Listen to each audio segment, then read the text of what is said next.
Hello and welcome to another edition of Artists Showcase. We are here at Public Media Network, and I have a gentleman with me by the name of Mike Siver today.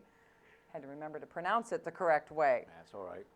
And Mike is a photographer, he's a woodworker, he's an author, he was trained as a counselor and did that for many, many, many years, and we're going to talk about all of those sorts of things today. Welcome, Mike. Thank you very much. Glad to be here. Thank you. Mike is going to be at the Art Hop on March 4th here at Public Media Network, and that'll run from about 5 o'clock till about 8 o'clock in the evening.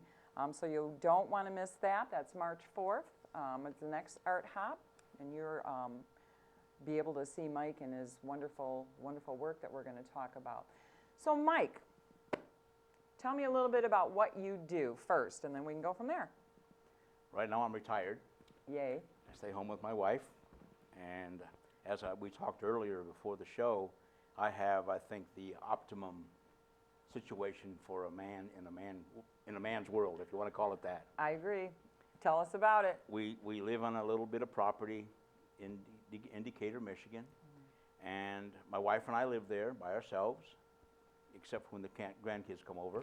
And I was going to take a picture of my car today because it's an FJ Cruiser that my wife and I like to go riding in and driving and off-roading, but in the back seat it's full of car seats for babies, for kids.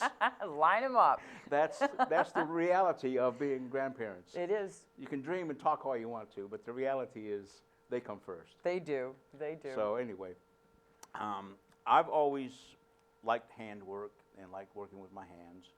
And because of where I live, I was able to build myself a man cave. And it's away from the house, and it's all self-contained. I have my radio and my record player, an old 33 1/3 record player. Beautiful. And my wood shop. And I have a desk in there with my computer for when I write, because I've written a couple books, and I have a couple more on the way out. Yeah. And I like just to stay busy. I was very active as a young man. I was very fortunate to work in an industry where I traveled the world and saw a lot of things and lived in a lot of places. So you get a lot of ideas. And the one thing I like about working and living in Asia, let's say in Asia, because I've done that for many, many years, Wow. was they can build things out of nothing. This is true. They're very creative people. They're very ingenious on looking at things and making it work. So I've always liked photography. Mm-hmm. And I think all the pieces that I'll be showing at the first Art Hop here are all going to be photographs that I've taken. And we talked to, and people ask me, as we explained earlier, how do you get those pictures? Well, first of all, I take them myself. I take them. Secondly, I tell them, you see everything I see. You see the same exact photograph that I see, but I stop and take a picture of it, and you don't. And I'm prepared to lay on the grass and lay in the mud and get on my hands and knees or climb a tree to get what I need to get. Yeah. And that's the difference between them and me. And they can all do it. It's a very fortunate thing when you can just stop and see that moment, you know. And as we talked earlier, there's not a lot of people that have that gift. Just stop, enjoy the moment. Oh, look at this, what I've got. Or drive past it and think, I should take I wish I had a picture of that. Well, the key is to always carry a camera. Yes. Which is one in my car all the time. And to back up and take it. Yeah. Yes, exactly. And that's what, if more people did that, we'd have more memories and more things to talk about. Yeah. So then I started taking photographs, and I have this whole array of photographs on my computer, and I can look at them, but then I've seen them and they're gone. Nobody else gets to share them. So I decided to blow them up. Mm-hmm. I went and bought a printer that does 19 by 13. That's the biggest I can go. Oh, wonderful, though. Anywhere from that size, small all the way up to the 19 by 13. So I started printing out some big ones. Then I started to say, well, I have a lot of family in the area, from a fairly large family. So I took photographs of my family and then blow them up and build a frame for them. So I used to do that just to give them a gift, and here's your thing. Well, I started looking at material for frames, And like so many times you see a nice picture, whether it be painted or whatever it's done, the frames are elaborate. I mean, some of these things are, they must have built the frame around the photograph because Exactly. they're nice, don't get me wrong. Right, but a lot going on. But most people obviously also can't afford something that elaborate. Yes. So you buy the little plastic ones for $1.298 in Dollar General, and they last for a little while, then they break. Mm-hmm. So I've got plenty of those, broken ones. Yes, yes. So I started to make frames out of stuff laying around the yard and different ideas. Then a friend of mine a couple years ago asked me, he said, my barn fell down. You want to come help me clean it up? So I said, I'll yeah. bet you couldn't get out the door fast enough. So I said, yeah, I can do that. So I went out and looked at it, brought my trailer around and spent days and days and days pulling boards off the barn, taking the nails out, laying them in the trailer. So all my frames are made from reclaimed material. That's what I do. I don't buy a frame. I'll make it. Sometimes they're pretty, sometimes they're not so pretty. But the frame I make to suit the photograph. Right. And I try to visualize it once it's done, before it's done, on what it's going to look like. So this photograph here, I took that. I don't remember where I even took it anymore, but I built that frame. This is for my wife. She said, I got to bring that one back. That one's hers. She's the boss. She's the boss. But I built that for her, and it's made out of reclaimed barnwood. I think it sets the photo off, It does. and it also makes the frame look good.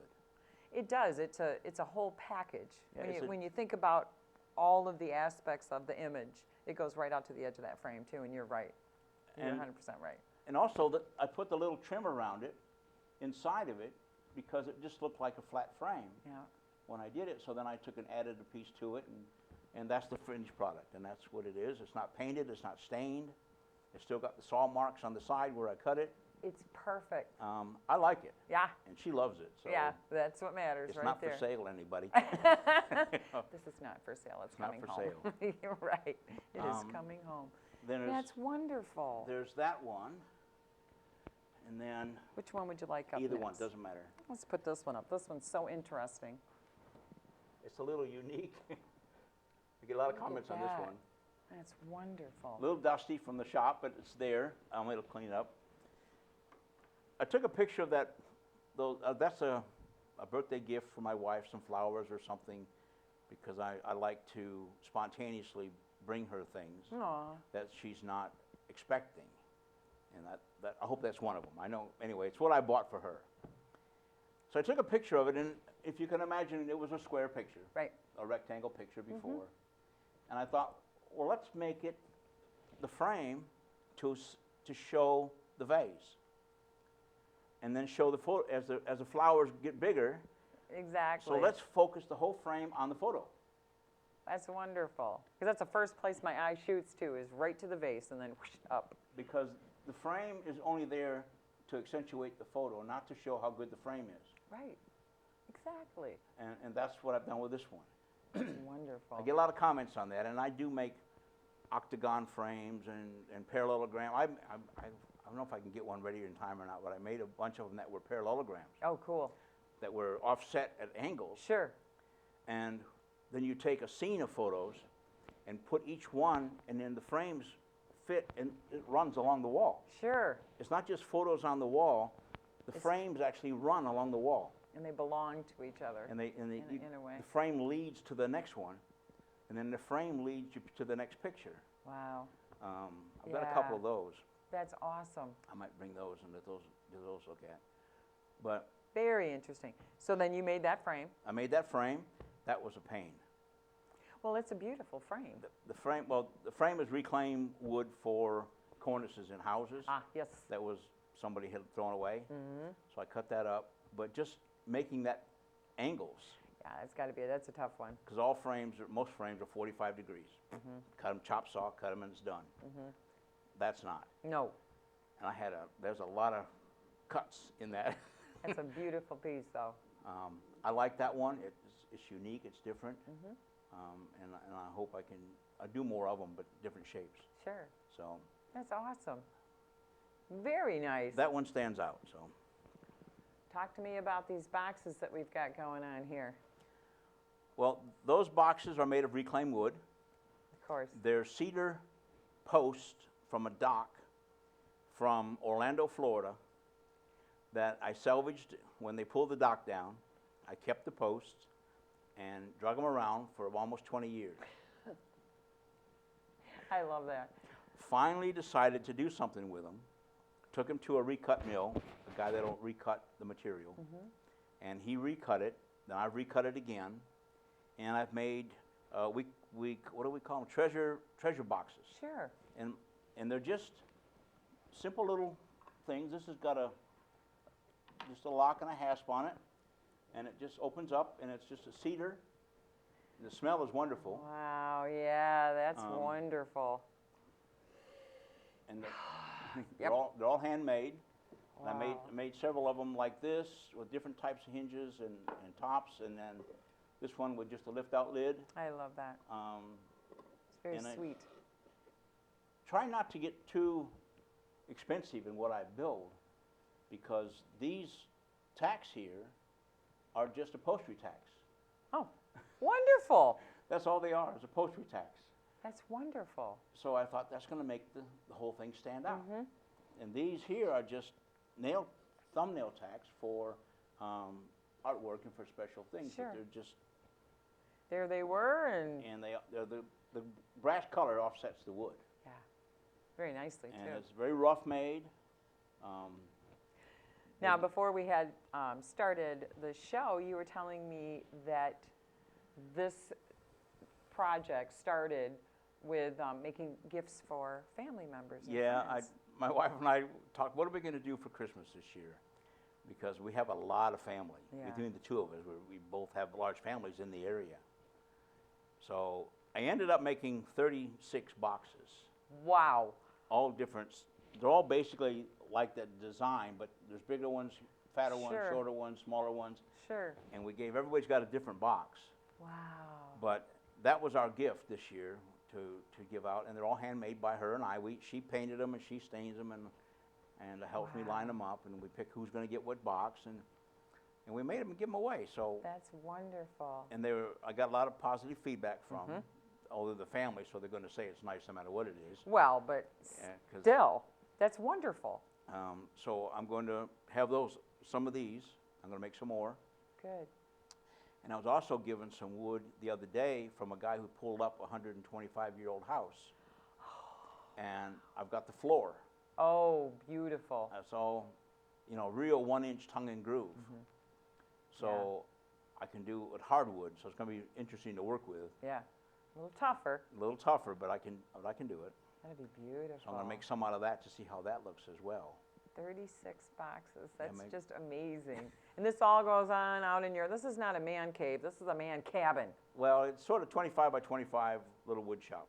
It is not the basement, though. No. It is its own entity. No, it goes out there and it's heated, and I take care of it. I go out there, me and my dog, and we just. Good buddy. And what Yeah. time does this all start in the morning? I usually start about 4:30, 5 o'clock, because I'm an early riser. Wow. She gets to sleep in and have the whole bed to herself. Nice. And I put on coffee, and then I put on, like I told you, I put on Facebook to people that are up there early with me, and we talk in the morning that the coffee's on. I made a fresh pot, and somebody will actually stop by.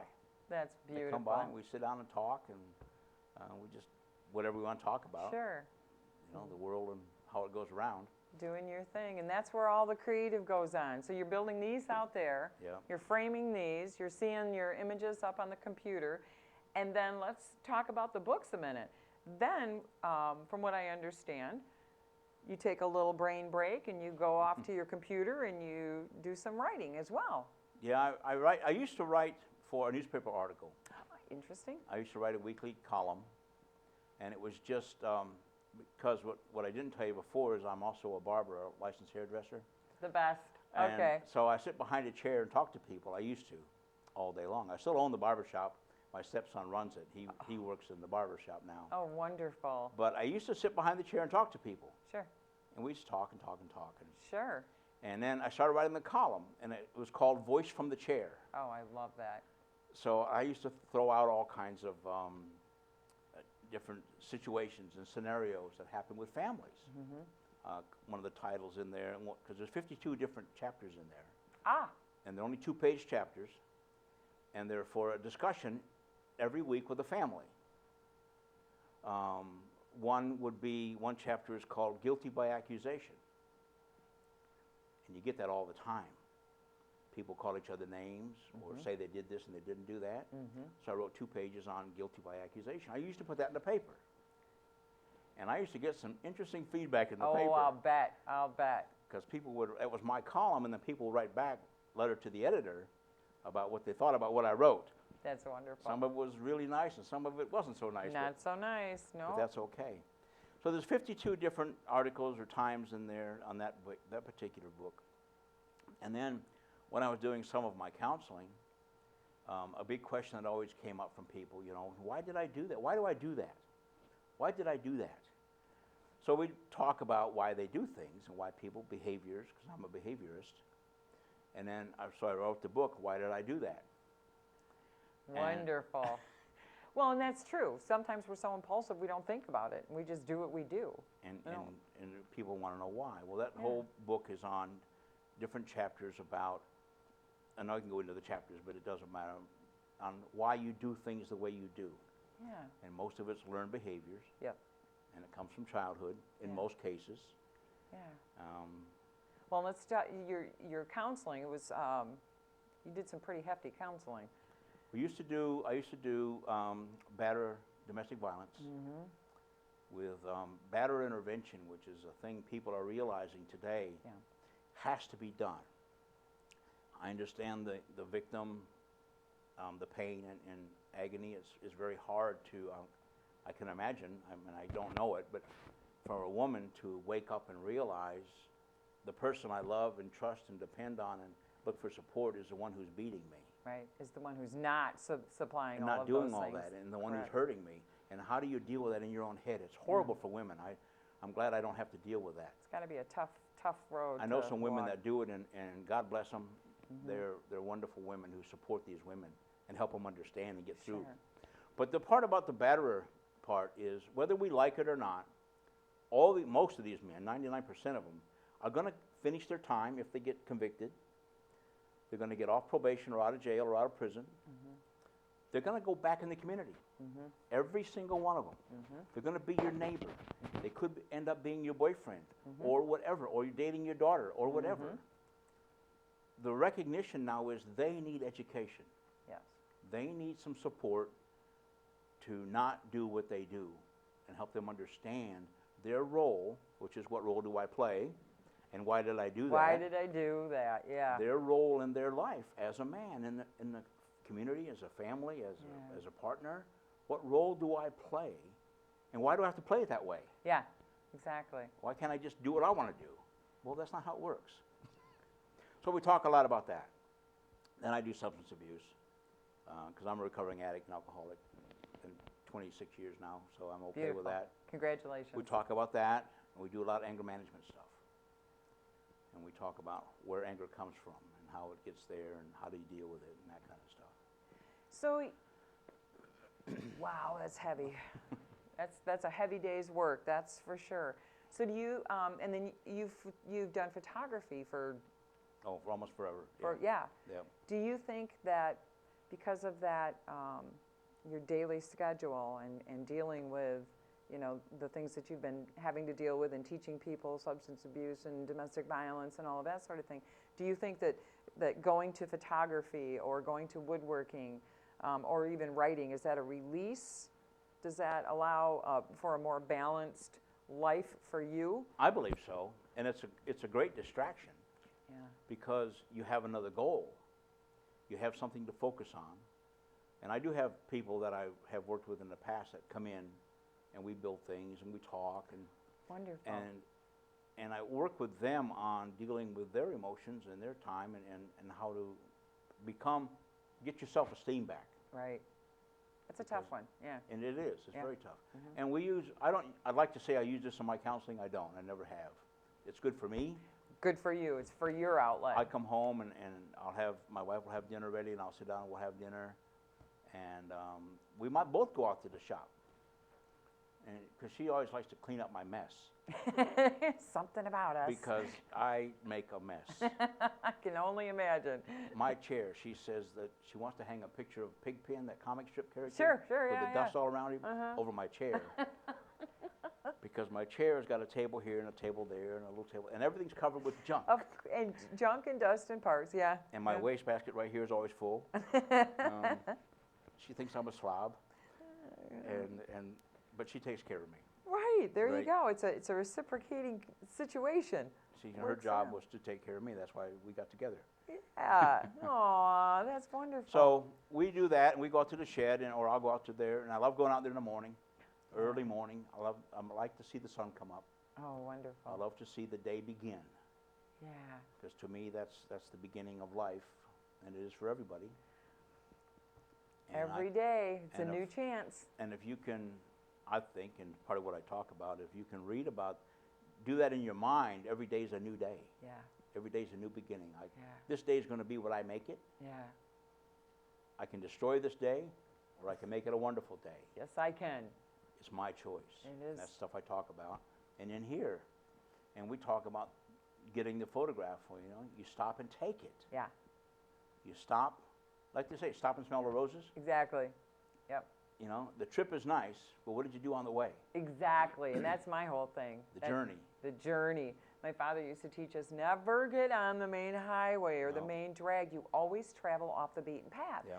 And sometimes it just used to irritate me because it would take us forever to get where we had to go.